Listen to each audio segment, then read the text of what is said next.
Hello! Hey! I'm really excited for today's video! We are going to talk about The Cruel Prince that Sophie's been waiting for me to read.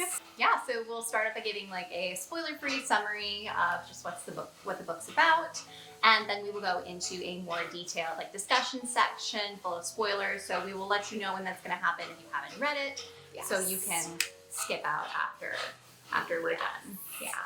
Before we go into our ratings, because Jesse and I have very different ratings for this. We do. We'll just briefly tell you what this book is about. So it is about a young woman named Jude and her two sisters. And I'm going to tell you something that's going to sound like a spoiler, but it's not a spoiler. Basically, the book starts off with their parents being murdered by a fairy. And that is what launches you into the plot of the book. And this fairy takes them away to the land of fairy, where they grow up. They live quite a difficult life growing up here, just because many of the fae do not actually like humans at all. Despite that, because they've spent the majority of their lives growing up in the land of fairy, they actually feel more comfortable there than they would in the human world, because it's really all they know. So Jude really loves fighting. She wants to be a part of she wants to be a knight. A knight, yeah. And her father is the Grand General. The Grand General. Yeah. So he is the boss of all the knights. So she really wants to basically prove herself to her father and prove herself to the fairies and become a knight. But of course she is competing against fairies who are stronger than her and have many advantages over her. It's about them living in fairy and Jude's attempt to prove herself while working against this group of fae who are her age. 3 male fairies and 1 female who she has a complicated dynamic with. They're not very nice to her. From there, you kind of have to read the book to understand what happens with Jude and like how her relationships with these characters evolve, but it follows this group of characters essentially. Right. Now would be a good time to talk about the characters then, I guess. Yeah. Talk about Cardan a little bit. Yeah. Okay, so Prince Cardan is kind of like the leader of the antagonistic group to Jude. So he's another student, but he's also like, he is the cruel prince, like essentially. And he's very snarky. Jude and Cardan are always like butting heads because she's human and he's a fairy and doesn't like humans very much. And so his group, which includes like a young boy named Locke and a couple of other characters whose names I always forget. Nicasia. And the other guy starts with a V. who's not nice. I've mentally blocked his name from my mind because I don't like him. That's true. There's also Maddox, who is the father. The father, Grand General, who took in the 3 of them. Oriana, his wife, and their little brother, Oak. Yeah. Oak is really cute. Cardan is a fun character. We won't really talk about him in this non-spoiler section. No, yeah, we'll talk about him more in spoilers. But he is a complicated character. He is very complicated, but yes, it's true. So as for the setting, it, as I mentioned, takes place in the land of fae, the land of fairy. In modern times, really, because in the human world, like there are things like microwaves and slushies and like gummy worms, like they talk about all of that stuff as well. So the human world and the fairy world are very like different, tiny. Yeah, it's interesting because Jude and her sisters are from the human world, and so they often reference things from the human world, like burgers or like wearing the mall sneakers or going to the mall and jeans. Yeah, exactly, because they remember all of that and they've experienced all of that. But then in the fairy world, like none of that exists. Right. It's totally fairy world, but there are parts of the book where they do go like for little bits of time to the human world, for like little tasks and different things. So Jesse and I have very different ratings. I'm on the other extreme and where I absolutely am crazy about this book. I love it. I mentioned in a different video that it has become one of my favorites, I think, and for those who have watched me for a while, you'll know that this is like a crazy statement coming from me. I would even put it level to Throne of Glass, possibly even higher. I had the same feeling reading Cruel Prince that I had when I read Throne of Glass, which was basically feeling like very re-inspired to read, and just this like love of literature and just feeling so excited about reading. One thing that I really loved about the fairies and the world was, to me, it kind of reminds me of like the old depiction of fairies, like sort of even along the lines of like Grimm's fairy tales, in terms of like the dark edge that the book has, because the characters in these books are not at all good people. Like, they are all jaded people. And to me, that's exactly how I imagine the Fae to be, because if you go back and look at like the old depiction of how the idea of the Fae originated, they were not good. They were monsters. I loved Prince Carden. I loved all of the characters, really. And I could go on and on about how much I love this book. I just absolutely would recommend it. Talk about this for hours. She really could. Yeah. Okay, so I ended up giving this book a 3. It was mainly because of the first part of the book. So the book is separated into like 2 sections. And the first section is a lot more like teenager-y-esque feel. And that's not really my vibe. So if that's your vibe, fantastic. But if it's not really my vibe. And so I was kind of really waiting to get to more like plot-based, more what I consider to be more higher stakes, essentially, which I got in the second part of the book, which was great. And Holly Black's writing, this is also my first Holly Black book, is great. Like, I really enjoy her writing. I really love her writing style. I think she is a beautiful writer, and I would love to read more work from her. I think what I was missing from this book especially was, I think that, you know, sometimes it's hard with first person to get more character development out of other characters. And I think that I got a lot of character development out of Jude, who is the narrator of the novel, which was great. But I wanted more from other characters. And I closed the book and I was like, okay, that was a good book. Like, I would recommend it to you. Like, I think you should read it. But it didn't wow me. Like, I didn't close the book and be like, oh, okay. I didn't be like, oh my God, you know, I still really wanted to pick up the next one. I was like, okay, now we're getting somewhere. I need to know what happens. Exactly. Like, I closed the book and I was like, all right, now we're getting somewhere. I'm going to move on to book 2. And I did. And I read them all very quickly, but I just felt like there could have been more. I thought that some of the surprises were really well done too. Like, I didn't see a lot of them coming. I didn't catch a lot of the foreshadowing in this book. If there was any, I feel like this is a book I would have to go back and like look for the foreshadowing in, which sometimes is not my favorite thing. I kind of like getting the nuggets, and I didn't really get many nuggets. Ultimately, really good book though. Definitely read it. I would read it just, honestly, I would read the series just to get to the 3rd book, because I thought the 3rd book was like great. I didn't feel the teenagey thing at all, which I know is which I know is your biggest issue with it. So I think like you guys have to take all of this with a grain of salt, because you might have Jesse's experience, you might have mine. Like, clearly we had very different experiences. I feel like it's very much kind of like what kind of teenage experience you had. At least that's what I've discovered in like us talking about different books, is when we identify with different characters, it's because different parts of our lives have been different. Maybe, because like Addie LaRue felt like teenagey to me. It did not feel teenagey at all to me. So that's like, that's that's really interesting. So it might not feel, it felt teenagey to me, but it might not feel teenagey to you. And I know a lot of people really, really love this series. So I think it really depends on your experience. Either way, I would definitely recommend you read it. It's very good. I would still definitely recommend reading it. It is on my recommended list. Yeah. If even just to learn more about Carden and Holly Black's writing. Yes. Even for that, just that alone, I would read it. Yes. I think, moral of the story, we think that you should go read it and figure out for yourself. Yeah. Tell us which way you lean. Which way you lean.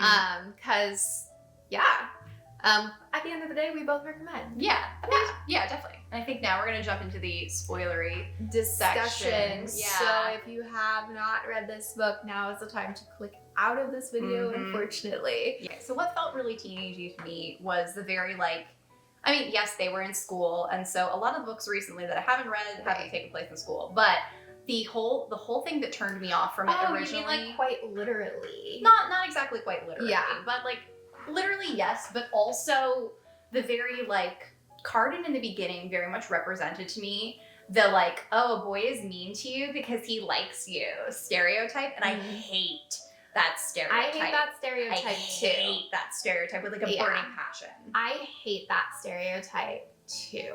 And definitely, don't get me wrong, he definitely grew out of that stereotype. Yeah. But like from in the beginning, it originally just turned me off to it because I have such a hard like bar against that, because I think it's really unhealthy for society and women and all that in general. Yeah. And so when I thought that he was going to be that type of person, I was like, don't like that. And that definitely changed the further along I got in the book. I think also for me, just like, I really liked the moments that Cardan and Jude did have in this book. Yeah. But I think that there could have been a lot more to convince me that Cardan was into Jude and that Jude was into Cardan. There were don't get me wrong, there were definitely moments, and I loved those moments. Like I savored those moments when I got them. They were great. They were great moments when I got them, but there weren't enough of them. I think for me, I think maybe I didn't view these as much as like the romance being a like important part of them, I think. Okay. So like I think for me, I kind of accepted early on like, okay, clearly like Jude and Cardan are going to be a really slow process because they have a lot of work to do with each other. Because like their relationship was never going to be a quick like, oh, I like you now. Like they had so much to work through. And like at first it took me like, I would say like 70% of the first book to like figure out whether or not Cardan was a good person or like was even gonna be a love interest, to be honest, because I was like, maybe he isn't. Okay. Like I was like, my impression was that he was being like the cruel prince, simply because he was like mean. I think not like I thought like I wasn't sure at first that he actually liked her until yeah. See, the way I went into it is because like you were swooning over Cardan, and I've seen other people swoon over Cardan. I was like, oh, okay, he's gonna be a love interest, and so I went into it knowing that that's what he was eventually gonna be. Yeah, that and makes sense. So looking at it that way, I was like, oh, okay, do I want this guy to be a love interest? I know he's gonna not be, in like but not how he's depicted at first. And I think that's if I hadn't known that, then I think I would have seen it more along the lines that you saw it. Different experience. It would have been a very different experience. And I think that for me, because of that, also I was still expecting it to be a slow burn, but I wasn't expecting it to be as slow of a burn as it was. And so then I was in the entire book, I was like, oh my God, like this is the slowest burn that has ever burned. Don't get me wrong. Again, those moments, beautifully written, super great. I loved the dagger moment. I loved the dagger moment. So hot. Oh my God, so it was so hot. It was so hot. The way that she describes like the look in his eye that changes between like what she thinks is like disgust and desire. I was just like, ugh. When he just like crumbled and just basically like could not help himself from admitting that he just wanted her to kiss. No, and I was like, that was really beautiful. I loved that. That was so the tension. I loved it. I like had to go back and reread that scene. I was like, this scene is so good. That it's moments like that I really, really, really, really, really loved, but I really, really, really wanted more I totally moments like that. Yeah. I think that's interesting because like I think that's super interesting because the like things that you felt were lacking are like the exact reasons why I liked it. Because that's it was so like interesting. So different from like other books that I like, for example, like when we were reading like JLA, everything's like so fast. Sure. So I think for me I was like, this is kind of cool that like this guy's a total dickhead and like I like don't know what's gonna happen. That's fair. I know what I think just for me as a reader, I like things to be like I like slow burns, but I still like nuggets along the way. Yeah. You have to throw me nuggets for me to keep me interested. Yeah. If you don't throw me enough nuggets, I'm gonna be like, how long That's does it so take for me to get to there? I think this like totally comes down to like reading experience preferences. I think so. Because I love being blindsided.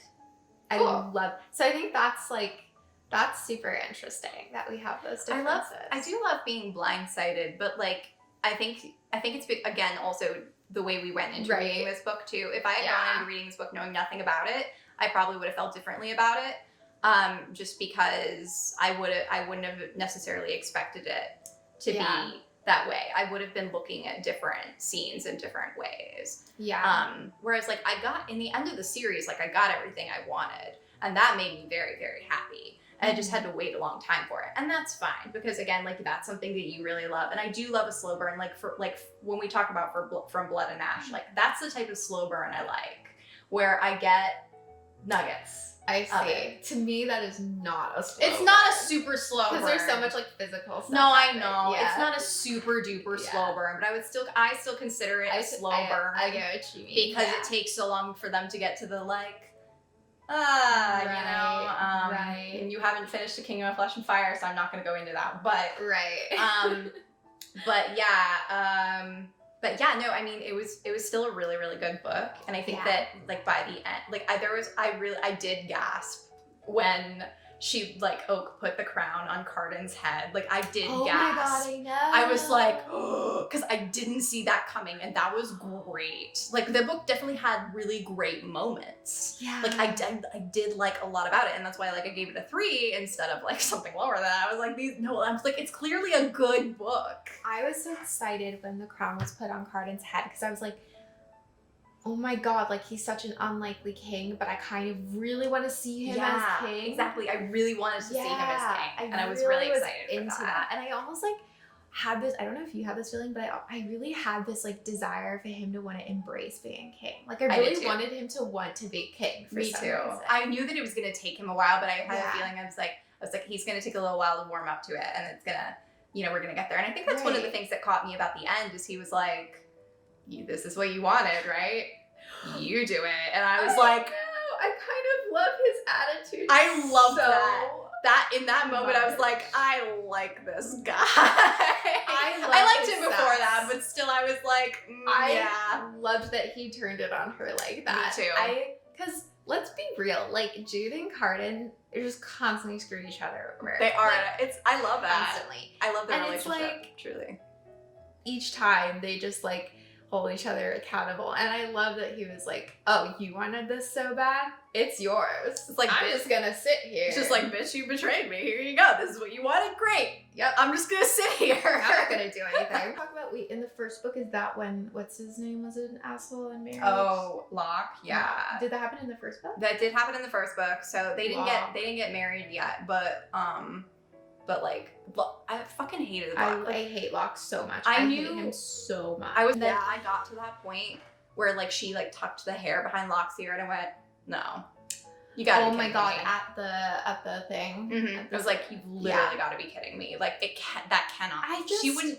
It shocked me that she would do that to her sister. I really don't like her either. I don't like her at all. Like she is so not loyal to Jude. No, not at all. And like I was not convinced the entire trilogy that she actually had any love or loyalty to Jude. No. Because like any love or loyalty that she had was like so shallow and so self-involved. Maddox and Jude's relationship too is like so interesting. It is really dynamic. I liked how their relationship grew a lot. I think it was really, really, really interesting. It would make me sad sometimes because I was like, I just want you guys to love each other. I know, me too.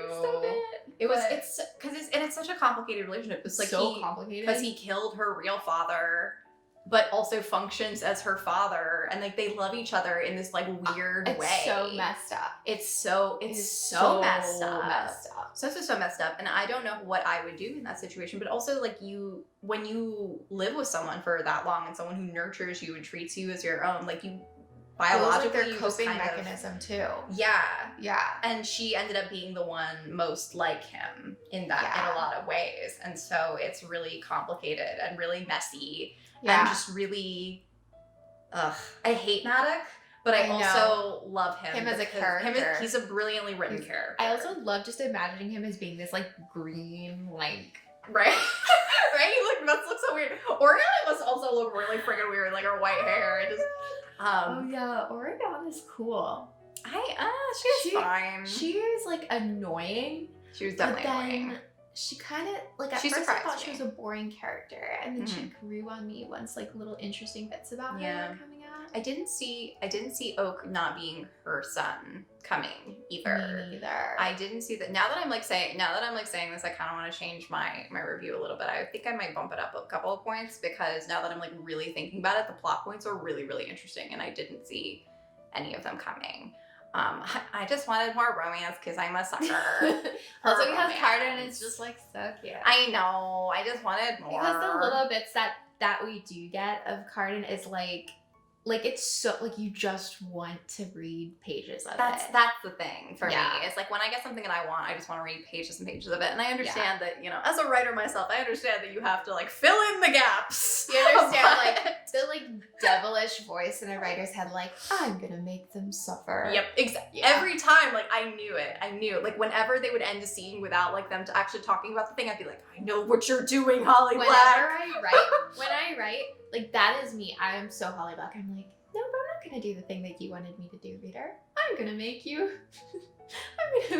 live in pain for the rest of this book. I hate you, but I'm gonna make you cry. No, that's fair. No, that's fair. I like to make readers cry as well. It's fine. Same. It's gonna be great. Thank you. I'm glad that you had fun reading it. Oh yeah, it was definitely a very good book. Like I mean, I read all 3 of them in like 3 days. Like they were definitely very good reads, and they're very short. They're very good to get through.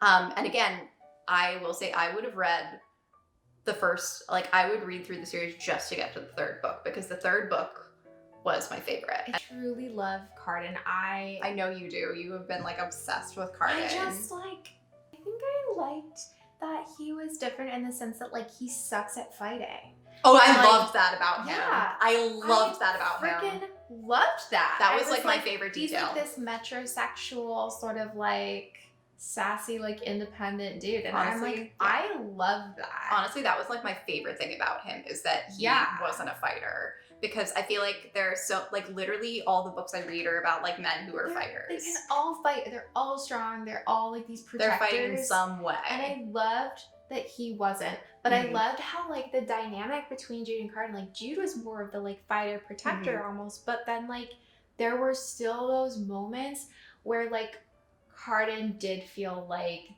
sort of a protector in like his own way. They complement each other. Exactly. And it like took her breath away. But like he didn't need that like hyper masculinity or like fighting to achieve that. That was pretty much it. And then we can talk about the 2nd book later. Yeah, I think that's all we have to say for the 1st book. Yeah. And I guess if you guys want to see us do a discussion on the 2nd book or the 3rd book, just let us know. I want to do a discussion on the 3rd book. I do too. Now we have to do a discussion on the 3rd book. We're going to do it whether you want it or not. We'll do this. We'll also do Zodiac for that. Oh, we should do Zodiac for them. Yes. Okay. So, yeah, let us know which way you were leaning towards in the comments if you've read this book. And yeah, we'll catch you next time. Yeah, thanks for watching. Bye.